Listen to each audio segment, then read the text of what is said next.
नमस्कार दोस्तों, स्वागत है आपका हमारे चैनल कहानियों की दुनिया बाय वानी में। तो हमारी आज की कहानी है इस्तीफा, मुंशी प्रेमचंद की कहानी। तो चलिए शुरू करते हैं। दफ्तर का बाबू एक बेजबान जीव है। मजदूरों को आंखें दिखाओ तो वह त्योरियां बदल कर खड़ा हो जाए। कुली को एक डांट बताओ तो सिर से बोझ फेंक कर अपनी राह लेगा। किसी भिखारी को दुत्कारो तो वह तुम्हारी ओर गुस्से की निगाह से देखकर चला जाएगा। यहाँ तक कि गधा भी कभी कभी तकलीफ पाकर दो लत्तियां झाड़ने लगता है। मगर बेचारे दफ्तर के बाबू को आप चाहे आंखें दिखाएं, डांट बताएं, दुत्कारें या ठोकरें मारो, उसके माथे पर बल ना आएगा। उसे अपने विकारों पर जो आधिपत्य होता है वह शायद किसी संयमी साधु में भी ना हो। संतोष का पुतला, सब्र की मूर्ति, सच्चा आज्ञाकारी, गरज उसमें तमाम मानवी अच्छाइयाँ मौजूद होती हैं। खंडहर के भी एक दिन भग्य जाते हैं। दिवाली के दिन उस पर भी रोशनी होती है। बरसात में उस पर हरियाली छाती है।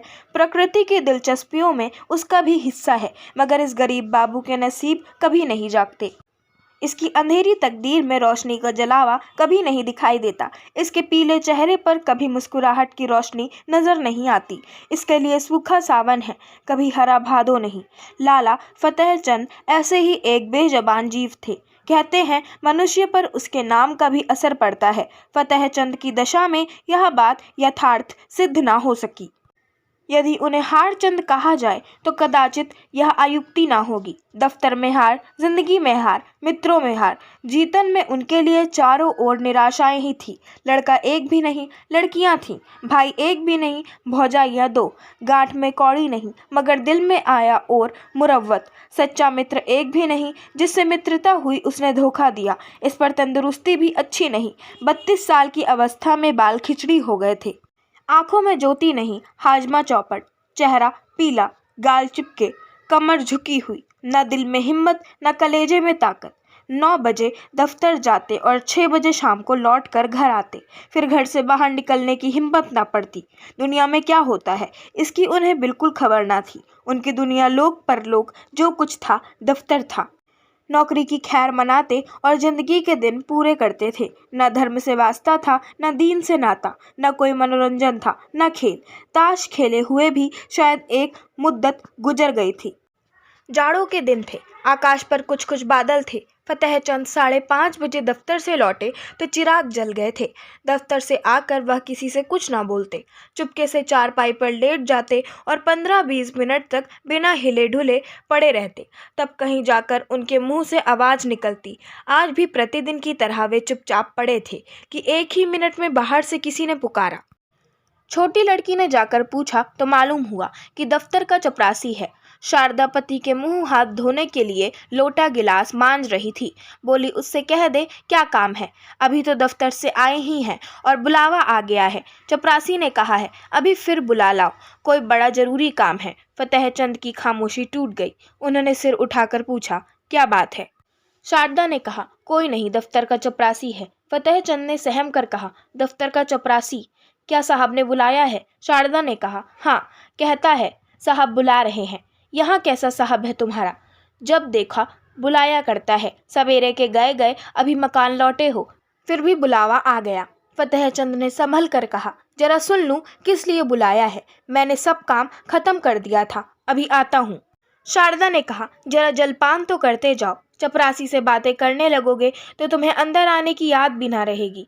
यह कहकर वह एक प्याली में थोड़ी सी दालमोट और सेव लाई। फतेहचंद उठकर खड़े हो गए, किंतु खाने की चीजें देख वह चारपाई पर बैठ गए और प्याली की ओर चाव से देखकर डरते हुए बोले, लड़कियों को दे दिया है ना?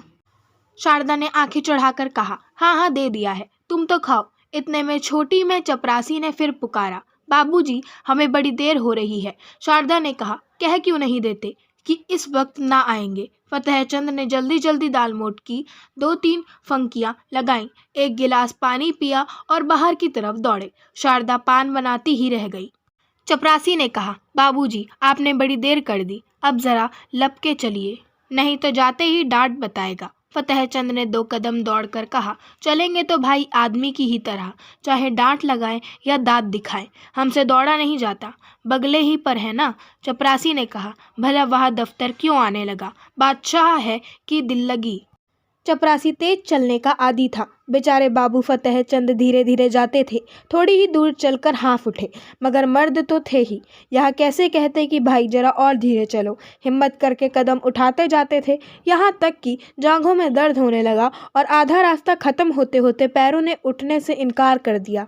सारा शरीर पसीने से तर हो गया, सिर में चक्कर आ गया, आंखों के सामने तितलियां उड़ने लगीं। चपरासी ने ललकारा, जरा कदम बढ़ाए चलो। बाबू फतेहचंद बड़ी मुश्किल से बोले, तुम जाओ मैं आता हूँ। वे सड़क के किनारे पटरी पर बैठ गए और सिर को दोनों हाथों से थाम कर दम मारने लगे। चपरासी ने इनकी यह दशा देखी तो आगे बढ़ा।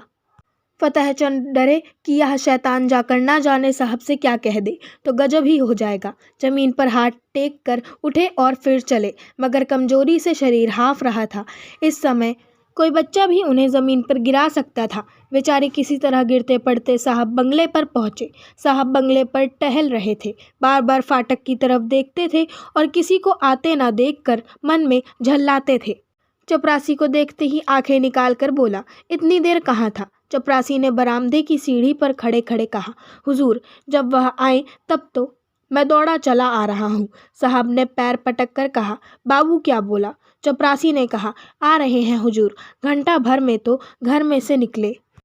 इतने में पुताहचंद अहाते के तार के अंदर से निकलकर वहां आ पहुंचे और साहब को सिर झुककर सलाम किया। साहब ने कड़क कर कहा, अब तक कहाँ था? फतेहचंद ने साहब का तमतमाया चेहरा देखा तो उनका खून सूख गया। बोले, हुजूर अभी अभी तो दफ्तर से गया हूँ। ज्यों ही चपरासी ने आवाज़ दी, हाजिर हुआ। साहब ने कहा, झूठ बोलता है, झूठ बोलता है, हम घंटे भर से खड़ा है।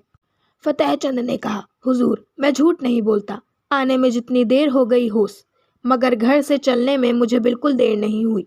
साहब ने हाथ की छड़ी घुमाकर कहा, चुप रह सुअर, हम घंटा भर से खड़ा है, अपना कान पकड़ो। फतेहचंद ने खून की घूंट पीकर कहा, हुजूर मुझे 10 साल काम करते हो गए कभी। साहब ने कहा, चुप रह सुअर, हम कहता है कि अपना कान पकड़ो। फतेहचंद ने कहा, जब मैंने कोई कसूर किया हो। साहब ने कहा, चपरासी इस सुअर का कान पकड़ो। चपरासी ने दबी जबान से कहा, हुजूर यह भी मेरे अफसर हैं, मैं इनका कान कैसे पकड़ूं? साहब ने कहा, हम कहता है इसका कान पकड़ो, नहीं हम तुमको हंटरों से मारेगा। चपरासी ने कहा, हुजूर मैं यहाँ नौकरी करने आया हूँ, मार खाने नहीं। मैं भी इज्जतदार आदमी हूँ, हुजूर अपनी नौकरी ले लें, आप जो हुक्म दे, बजा लाने को हाजिर हूँ, लेकिन किसी की इज्जत नहीं बिगाड़ सकता। नौकरी तो 4 दिन की है, 4 दिन के लिए क्यों जमाने भर से बिगाड़ करें। साहब अब क्रोध को ना बर्दाश्त कर सके, हंटर लेकर दौड़े। चपरासी ने देखा यहाँ खड़ा रहने में खैरियत नहीं है तो भाग खड़ा हुआ। फतेहचंद अभी तक चुपचाप खड़े थे। चपरासी को ना पाकर उनके पास आया और उनके दोनों कान पकड़कर हिला दिया। बोला, तुम सुअर गुस्ताखी करता है, जाकर ऑफिस से फाइल लाओ। फतेहचंद ने कान हिलाते हुए कहा, कौन सा फाइल? तुम बहरा है, सुनता नहीं? हम फाइल मांगता है। फतेहचंद ने किसी तरह दिलेर होकर कहा, आप कौन सा फाइल मांगते हैं? साहब ने कहा, वही फाइल जो हम मांगता है, वही फाइल लाओ, अभी लाओ। बेचारे फतेहचंद को अब और कुछ पूछने की हिम्मत ना हुई। साहब बहादुर एक तो यूं ही तेज मिजाज थे, इस पर हुकूमत का घमंड और सबसे बढ़कर शराब का नशा। हंटर लेकर पिल पड़ते तो बेचारे क्या कर लेते, चुपके से दफ्तर की तरफ चल पड़े।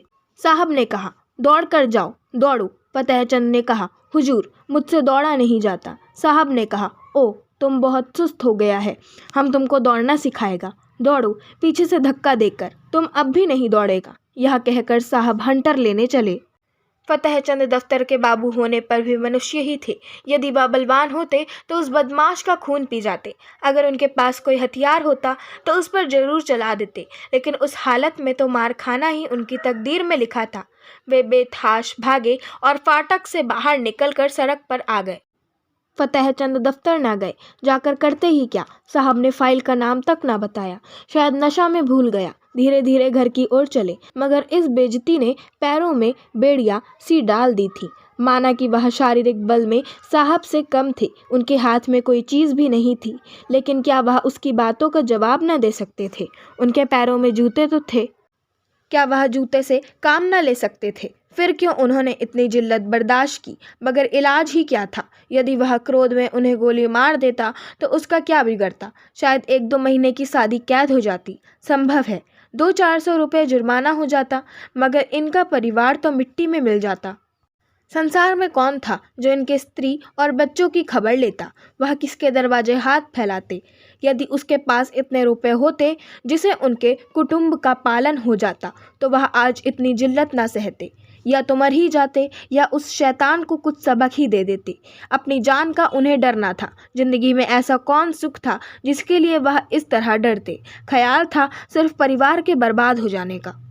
आज फतेह चंद को अपनी शारीरिक कमजोरी पर जितना दुख हुआ उतना और कभी ना हुआ था। अगर उन्होंने शुरू ही से तंदुरुस्ती का ख्याल रखा होता, कुछ कसरत करते रहते, लकड़ी चलाना जानते होते, तो क्या इस शैतान की इतनी हिम्मत होती कि वह उनका कान पकड़ता, उसकी आंखें निकला लेते?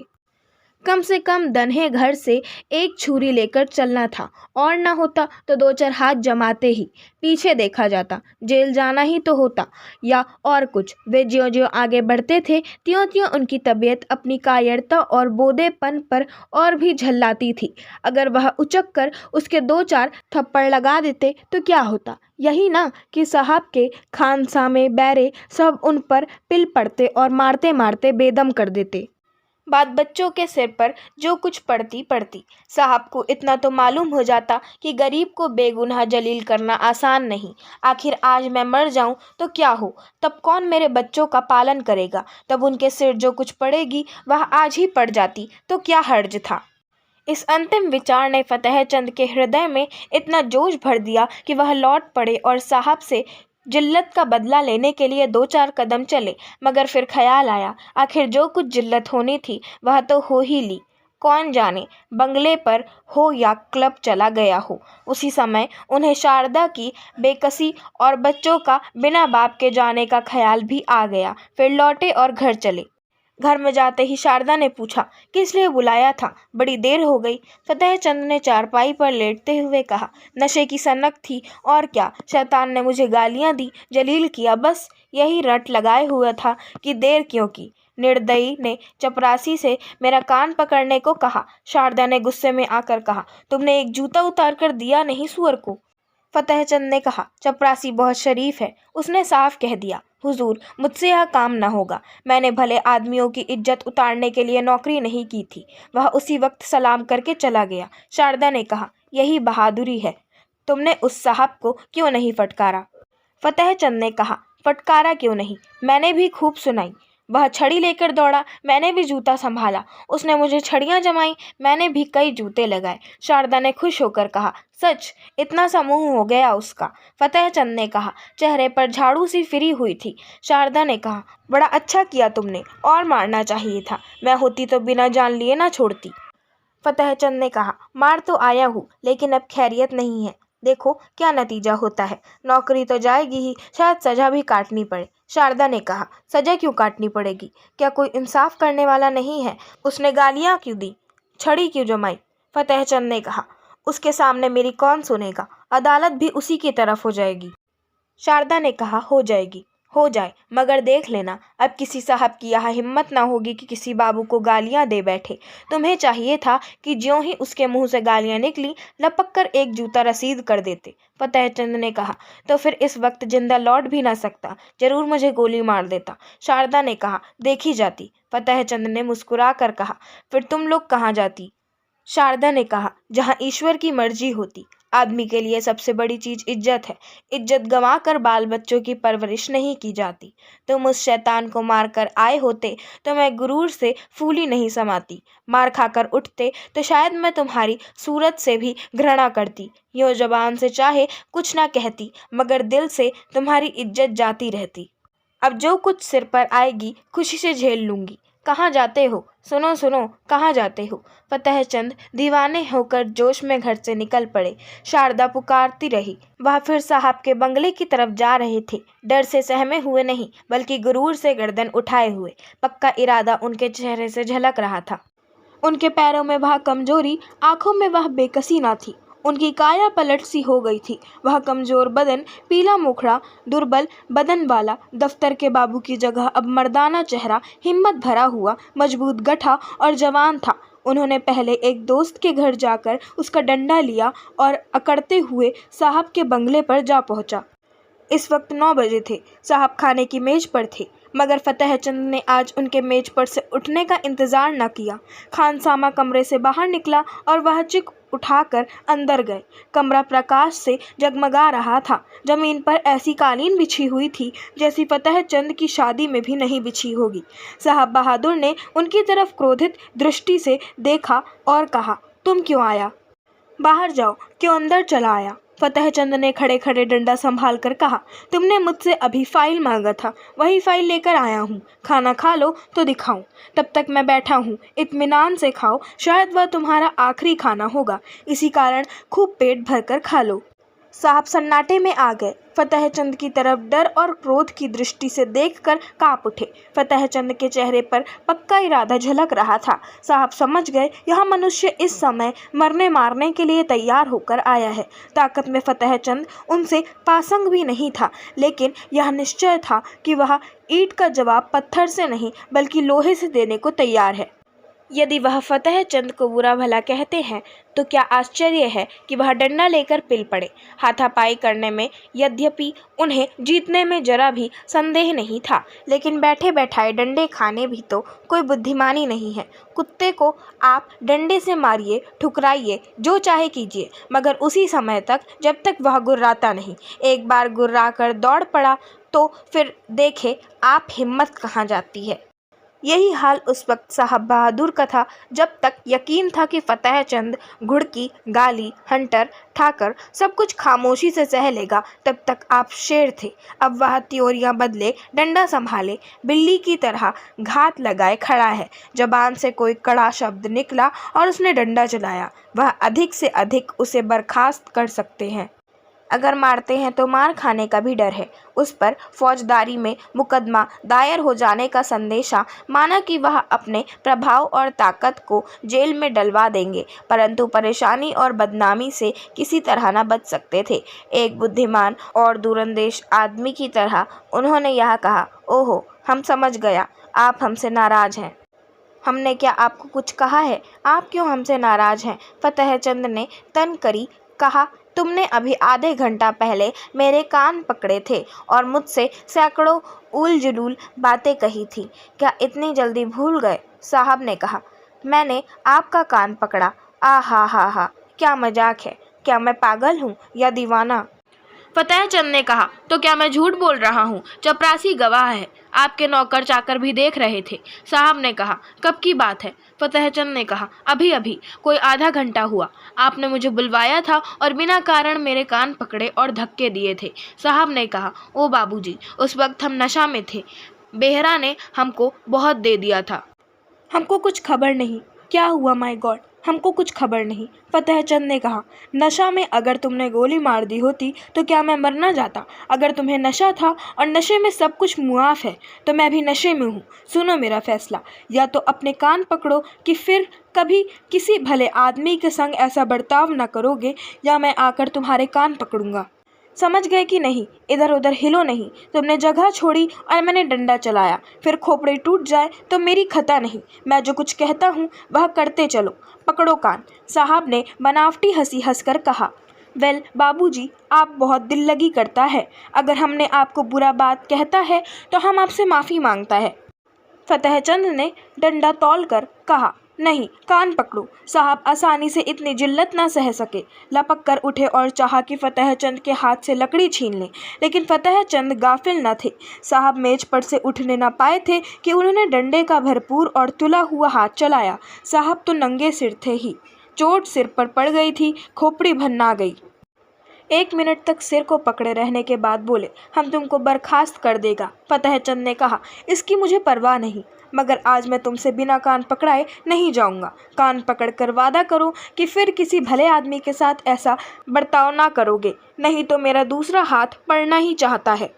यह कहकर फतेहचंद ने फिर डंडा उठाया। साहब को अभी तक पहली चोट न भूली थी। अगर कहीं यह दूसरा हाथ पड़ गया तो शायद खोपड़ी खुल जाए। कान पर हाथ रखकर बोले, अब आप खुश हुआ? फिर तो कभी किसी को गाली न दोगे? कभी नहीं। अगर फिर कभी ऐसा किया तो समझ लेना मैं कहीं बहुत दूर नहीं हूँ, अब किसी को गाली न देगा। अच्छी बात है, अब मैं जाता हूँ, आपसे मेरा इस्तीफ़ा है। मैं कल इस्तीफ़ा में यह लिखकर भेजूंगा कि तुमने मुझे गालियाँ दी, इसलिए मैं नौकरी नहीं करना चाहता। समझ गए? साहब ने कहा, आप इस्तीफ़ा क्यों देता है? हम तो आपको बर्खास्त नहीं करता। फतेहचंद ने कहा, अब तुम जैसी पाजी आदमी की मातहती नहीं करूँगा। यह कहते हुए फतेहचंद कमरे से बाहर निकले और बड़े इत्मीनान से घर चले। आज उन्हें सच्ची विजय की प्रसन्नता का अनुभव हुआ। उन्हें ऐसी खुशी कभी नहीं प्राप्त हुई थी। यही उनके जीवन की पहली जीत थी। आशा करती हूँ आपको हमारी आज की कहानी पसंद आई होगी। अगर आपको हमारी आज की कहानी पसंद आई हो तो हमारे चैनल को सब्सक्राइब करें, वीडियो को लाइक करें और बेल आइकन दबाना ना भूलें। और हमें कमेंट कर ज़रूर बताएं कि आपको कैसी कहानियाँ पसंद हैं। हम वैसी ही कहानियाँ आपके लिए ज़रूर लाएंगे। धन्यवाद।